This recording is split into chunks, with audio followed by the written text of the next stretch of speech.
थोड़ा अब मेरा हिल रहा है हाथ। बउआ को पकड़ लीजिएगा। क्या सुनाई देगा?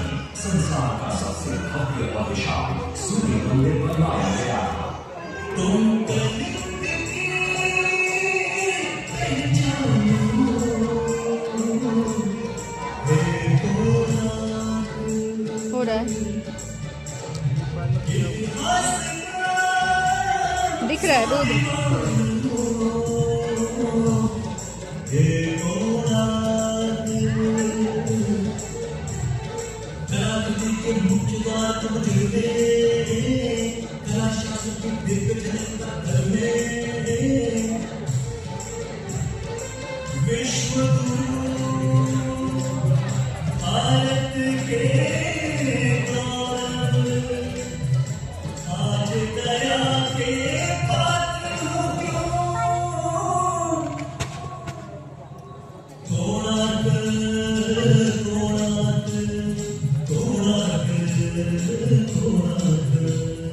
सैकड़ों साल पहले की बात है। पुरातात्विक दस्तावेज के तौर पर संग्रहित पुस्तक मादला पांजी और बाया चक्राने को उल्लेख है कि 13वीं सदी में गंगवंश के राजा लंगूला नरसिंह देव ने इस सूर्य मंदिर का निर्माण करवाया था।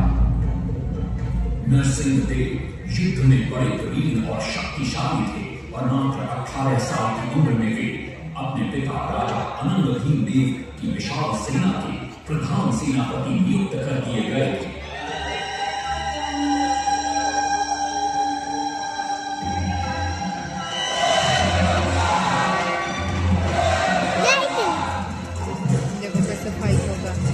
सेनापति बनने के बाद नरसिंह देव ने अपने कुशल नेतृत्व से दक्षिण के कई आक्रमणकारी राजाओं को युद्ध में हराया।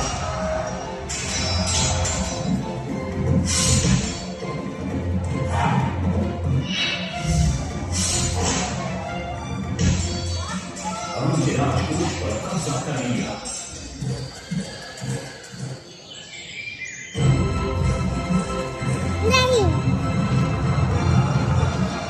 हिलो मत, ठीक से बैठो। जिसे आज हम वारंगल के नाम से जानते हैं,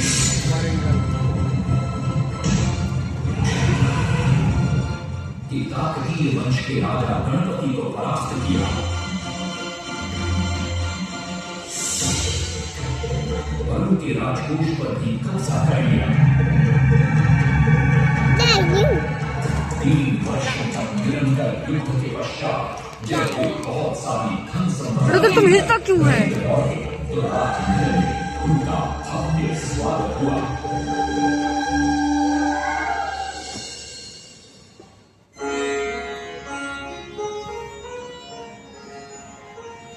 राजमाता कस्तूरी देवी पुत्र नरसिंह देव की वीरता से बहुत प्रसन्न हुई और पुत्र के सामने अपने मन की इच्छा प्रकट की।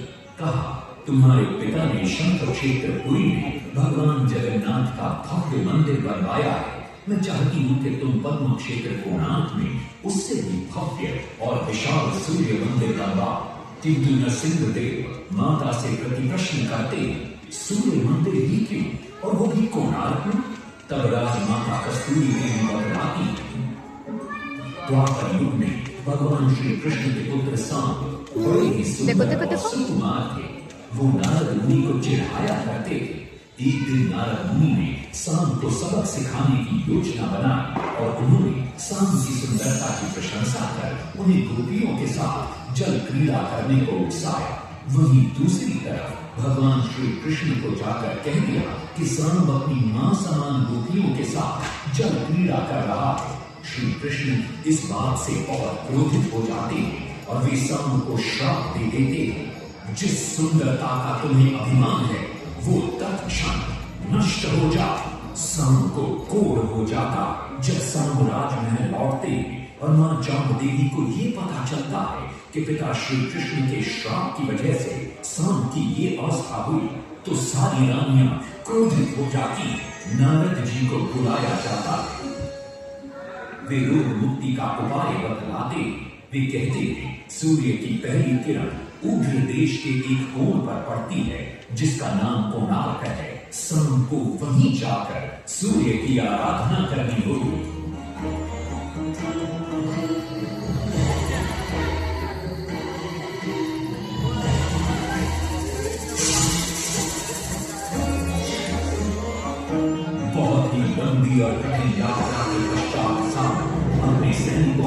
सेवकों के साथ कोणार्क की चंद्रभागा नदी के तट पर पहुंचते हैं और नित्य प्रातः स्नान के बाद सूर्य की आराधना आरंभ करते हैं।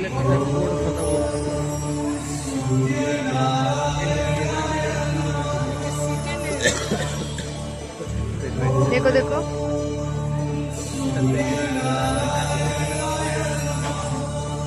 संध्या अन्न जल त्याग कर 12 साल की कठिन तपस्या के बाद सूर्य देव प्रसन्न होकर प्रकट होते और शाम को रोग मुक्त होने का वरदान देते। पुत्र, आज रात्रि के चतुर्थ प्रहर में स्नान करते समय नदी के तल में तुम्हें एक वस्तु मिले, वो मेरा ही प्रतिरूप हो। उसका स्पर्श पाते तुम इस कोढ़ रोग से मुक्त हो जाओगे। स्नान के पश्चात शाम जब नदी से बाहर आते तो वो रोग मुक्त हो चुके होते। उनके हाथ में एक छोटा सा पत्थर उनके सुंदर और सुकुमार शरीर को देखकर सारे अनुचर और सिपाही प्रसन्न होते। शाम उस पत्थर को वहीं स्थापित कर एक छोटा सा मंदिर बनवाते। लेकिन जब उन्हें ज्ञात होता है कि सूर्य पूजा का विधि विधान यहाँ किसी को पता नहीं है तो वे चिंतित हो जाते। वे ध्यान में बैठते, सूर्य देव पुनः प्रकट होते और शाम के पूछने पर बतलाते कि दूर पश्चिम में साक्य देश की माता ब्राह्मण पूजा की विधि विधान जानते हैं। शाम साक्य देश की ओर निकल पड़ते जो आज का ईरान है। महीनों की लंबी यात्रा के बाद शाम 18 मादा ब्राह्मण परिवारों को साथ लेकर कोणार्क लौटते हैं और सूर्य मंदिर में पूजा शुरू हो जाती है। राजमाता कस्तूरी देवी नरसिंह देव को बतलाती है कि विवाह के कई वर्षों बाद तक जब हम निसंतान थे, मैंने भी उस सूर्य मंदिर में पूजा अर्चना की और तुम पुत्र रूप में मुझे प्राप्त हुए। माता की बात सुनकर नरसिंह देव मां को कोणार्क में संसार का सबसे भव्य और विशाल मंदिर बनाने का वचन देते। सदाशिव सामंतराय महापात्र जो श्री सांतरा के नाम से चलो ना चलो ना मंदिर का प्रतिरूप बना बाहर चलते हैं ना तो नरसिंह देव के समक्ष प्रस्तुत करते। नरसिंह देव मंदिर का प्रतिरूप देखकर अभिभूत हो जाते और शीघ्र मंदिर निर्माण कार्य आरंभ करने का आदेश देते। दूर दूर से बड़े-बड़े पत्थर लाए गए, जितने पत्थर डाले गए सारे टूट गए। घाट में जो डाला उसमें डाले गए, नहीं पता डाला सारे टूट गए। सिर पे शांत का हुए परेशान, किस विधि मंदिर बने। सिर पे शांत का हुए परेशान, किस विधि मंदिर बने। एक दिन वे चिंतामग्न कोणार्क लौट रहे थे, तभी उन्हें प्यास महसूस हुई। उन्हें पास ही में एक कुटिया दिखाई पड़ती है जहाँ एक बूढ़ी औरत से उनकी भेंट होती है। श्री सांतरा पानी मांगते हैं। बूढ़ी औरत पानी के साथ गरम गरम भोजन भी लेकर आती है। वे थाली के बीच में हाथ डालते हैं जिससे उनका हाथ जल जाता है। तब वो बूढ़ी औरत मुस्कुराकर कहती है, तुम तो श्री सांतरा की तरह बीच से भोजन उठाकर खा रहे हो। ये सुनकर श्री सांतरा को अपनी भूल का एहसास होता है। माता रामचंद्री ने उपाय सुझाया, समझे श्री सांतरा।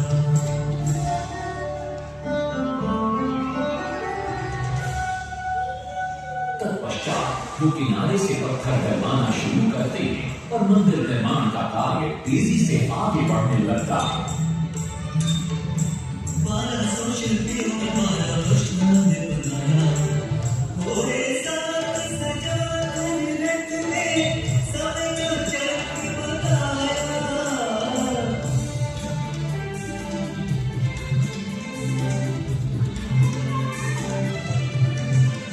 दूसरी तरफ कलिंग के उत्तर के राज्यों के नवाबों के बार बार राज्य पर आक्रमण हो रहे थे। इन आक्रमणों से क्रोधित होकर नरसिंह देव अपनी विशाल सेना को लेकर युद्ध के लिए निकल पड़े।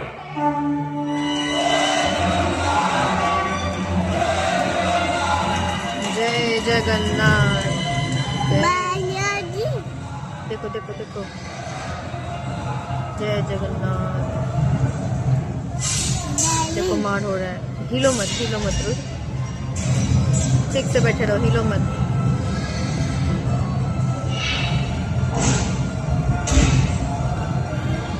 पैर मत हिलाओ। और बंग के नवाबों को भी युद्ध में परास्त कर दिया और उनसे प्राप्त बेटा हिलिए नहीं ना बेटा, अपने प्लीज। कब्जे में लेकर सूर्य मंदिर के निर्माण कार्य में लगा दिया। हिलो मत ना। कारीगरों के अथक वीडियो प्रयास हिल रहा है से बेटा। 12 साल बाद विशाल और भव्य सूर्य मंदिर बनकर तैयार हुआ। उस समय के लोगों में वास्तु शास्त्र, ज्योतिष शास्त्र और खगोल शास्त्र का जो ज्ञान था, उसे देखकर आज के बड़े बड़े वैज्ञानिक भी आश्चर्यचकित रह जाते। कई प्रयासों के बाद भी मंदिर के गुंबद पर कलश स्थापित नहीं हो पा रहा था। क्रोधित नरसिंह देव ने आदेश दिया कि कल प्रातः काल तक यदि कलश स्थापित नहीं हुआ तो सबके सर धड़ से अलग कर दिए जाएंगे। सभी शिल्पकार घोर चिंता में डूब जाते।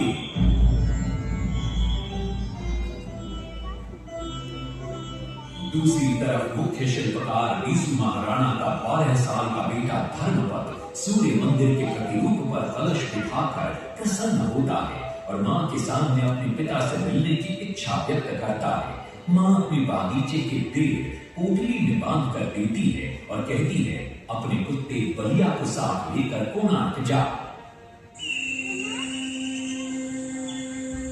बलिया अपने मालिक को पहचान लेता है और बीसू महाराणा से निपट जाता है। धर्मपद अपने पिता को प्रणाम करता है और अपना परिचय देता है। सबको चिंता में देखकर वो अपने पिता से इसका कारण पूछता है। कारण जानकर धर्मपद कहता है, अगर आप आज्ञा दें तो मैं मंदिर के गुंबद पर कलश स्थापित कर सकता हूं। श्री सांतरा धर्मपद को अनुमति दे देती।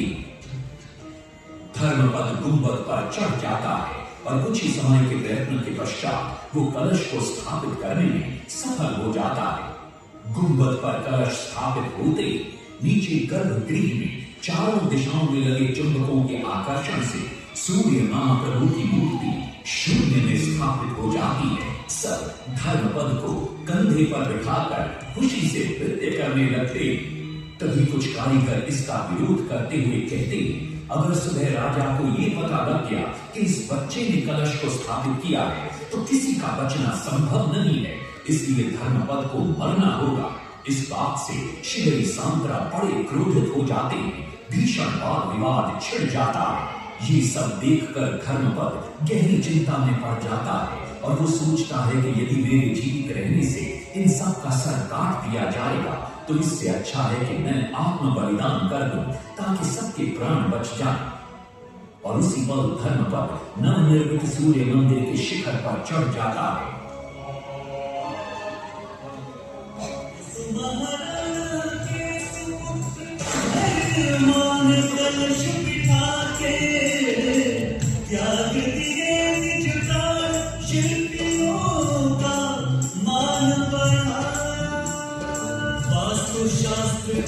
हिलो मत ना बेटा।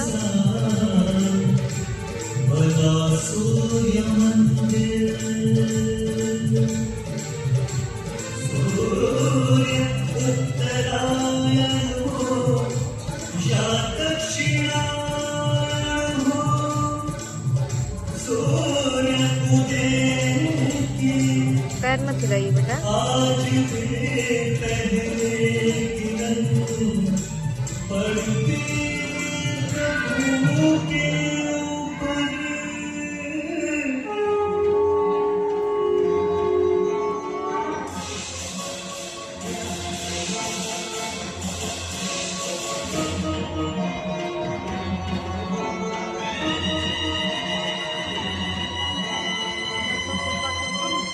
तभी वहां नरसिंह देव भी आ पहुंचते हैं।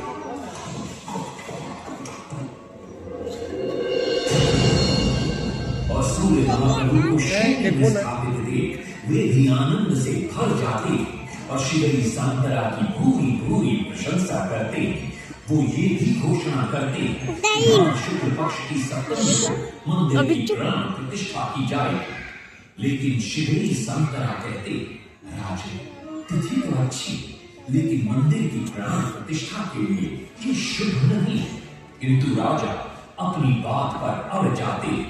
श्री सांतरा को दुख होता है और कोई वाद विवाद किए बिना वे हमेशा के लिए वहां से चले जाते हैं।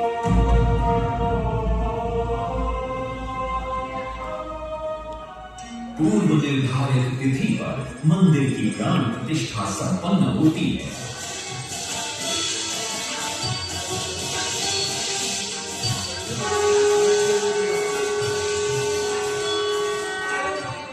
लेकिन कुछ दिनों बाद अमंगल होना शुरू हो जाता है। सबसे पहले विराट सिंह की मूर्ति नीचे आ गिरती है। तत्पश्चात मंदिर की शिलाओं का गिरना भी शुरू हो जाता है। नरसिंहदेव को अब समझ में आता है कि श्री सांतरा का कहना सही था, लेकिन क्या कर रहे हो तुम? पैर इधर रखो ना बेटा। मंदिर के आसपास जंगल उगा और ये मंदिर घने जंगलों के बीच छुप गया। जब अंग्रेजों ने जंगल के बीच इस मंदिर को देखा तो उन्होंने इसका पुनरुद्धार किया। आज आप उसी विशाल मंदिर के भग्नावशेष देख रहे हैं। ये है इस प्रसिद्ध मंदिर की कथा। अब इस कथा में कितनी सत्यता है और कितनी कल्पना है ये तो किसी को नहीं मालूम, लेकिन ओडिशा की जनश्रुतियों में यही कथा विद्यमान है।